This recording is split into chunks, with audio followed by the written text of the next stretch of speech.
Okay, we're going to start by looking at some definitions, and we'll start off with aggression and violence. Now, these are two very related constructs, but they are slightly different in terms of how they're defined.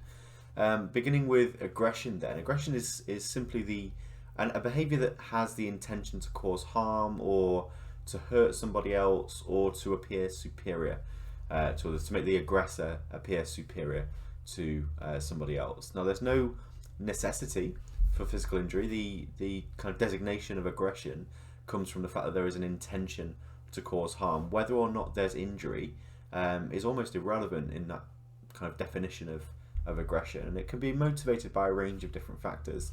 There's two main kind of categories of motivating factors for aggression. We'll look at those in a second, but essentially they boil down to whether or not something is driven by a kind of immediate, proximate emotional response, or if it's driven by something more instrumental in terms of achieving some kind of stated goal that someone is set out to achieve. Now, Buss suggested that essentially an aggressive response is something that delivers a noxious stimuli to another organism. So that means that an act of aggression doesn't necessarily need to be something that is directed towards another person. It can be towards an animal or to even something that's inanimate. If you punch a wall, for example, that is an aggressive response. You intend maybe to cause harm to that wall, or you maybe want to appear superior to somebody else who's in that vicinity. That would still be an aggressive response.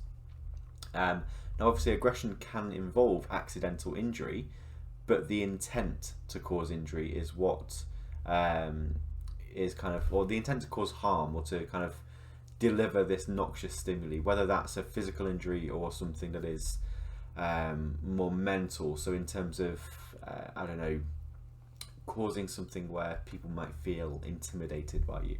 That's the important part, the intent to deliver a noxious stimuli. The physical injury is not necessary for something to be called aggressive. It may happen as a result of the aggressive act.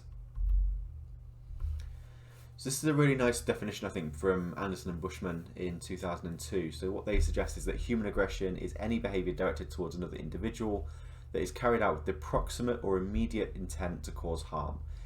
In addition, the perpetrator must believe that the behaviour will harm the target and that the target is motivated to avoid the behaviour. Now, that's a really important part of this. There's no point being aggressive towards somebody who's expecting you to be aggressive.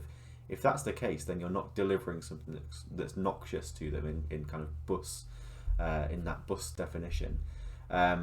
If they're trying to avoid that behaviour, then that behaviour or that stimulus becomes noxious to them. Accidental harm is not aggressive because the harm is not intended. Now, that intention is really important, and this has real implications for what we might define as being aggressive. And we see kind of political moves at the moment in terms of words being violence or words being aggressive, and this kind of quite nebulous definition of things like microaggressions, where harm isn't necessarily intended, but it's taken from what's being said or what's being kind of communicated. According to classical definitions of aggression, these kind of innocuous interactions between people would not be classified as aggression. So kind of the idea of a microaggression doesn't seem to necessarily be something that is maybe empirically supported, at least according to these classical definitions of aggression. So the important thing to consider here is that intention is the deciding factor, not the presence of an injury being caused. If someone intends to cause harm, then they're being aggressive. If they don't intend to cause harm, then they're not being aggressive. Okay, so I spoke previously about two core motivators of aggression. So we can divide these into two different types of aggression. The first one is called reactive aggression, and these are acts that are driven by affective or hostile emotional responses, or they're driven by some kind of retaliation. So we might refer to these as crimes of passion. So if a man goes back home and finds his wife in bed with another man, that kind of emotional response may lead to an aggressive outburst that is very kind of in the moment, and that's that in the moment aspect of that kind of behaviour that makes it a reactive form of aggression. We can then look at other forms of aggression which are more proactive or instrumental. So murder might be an example of this, where it's goal-oriented or predatory in nature. So if you're given a task to do, if you are driven to achieve some kind of stated aim, and aggression becomes part of your tactic for achieving that aim, then that would be a proactive or instrumental approach, or an instrumental version of being aggressive. So just to kind of hammer that point home, there's a couple of examples here. I'm not going to read these out because you can pause the video and read these in your own time. But essentially what this case is suggesting is that there's a 16-year-old boy called Nick. He wants to be part of this gang or group called the X-Men. And as part of his initiation for that gang, he needs to go to a shopping centre, find a woman, cut her Achilles tendon, and then commit rape.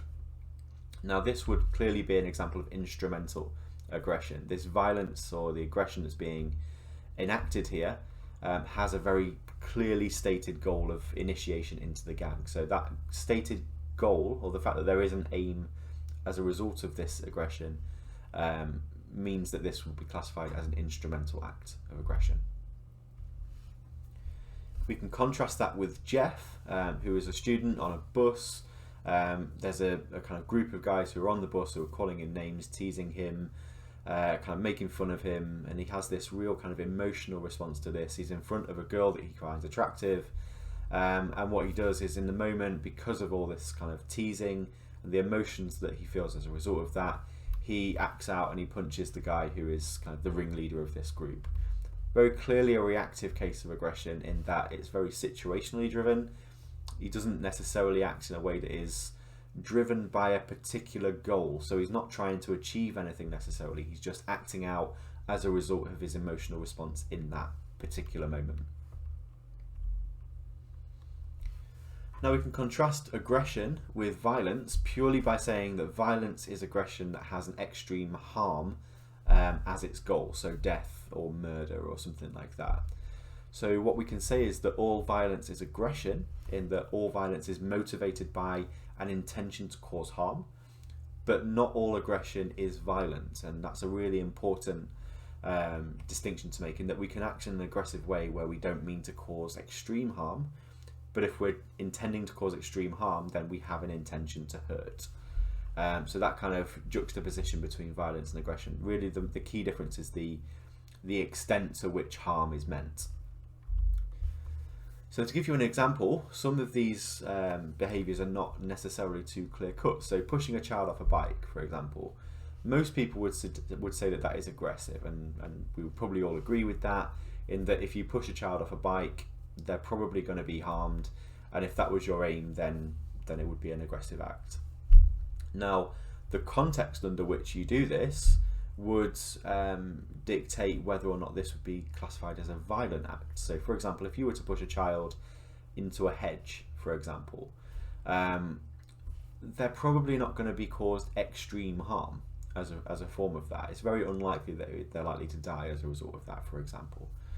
So that would be an aggressive act, but not necessarily a violent act. If you were to push the child into a busy road, into the path of oncoming traffic, then that would be a violent act, because you would be intending to cause extreme harm. There's a realistic chance that that child could die as a result of that aggressive act, and that's where we would maybe see a distinction between aggression on the one hand and violence on the other. So hopefully that's made sense in terms of the differences between aggression and violence. What we'll look at now is an emotion that is associated with both of these acts, which is anger, and how that links to these aggressive and violent acts.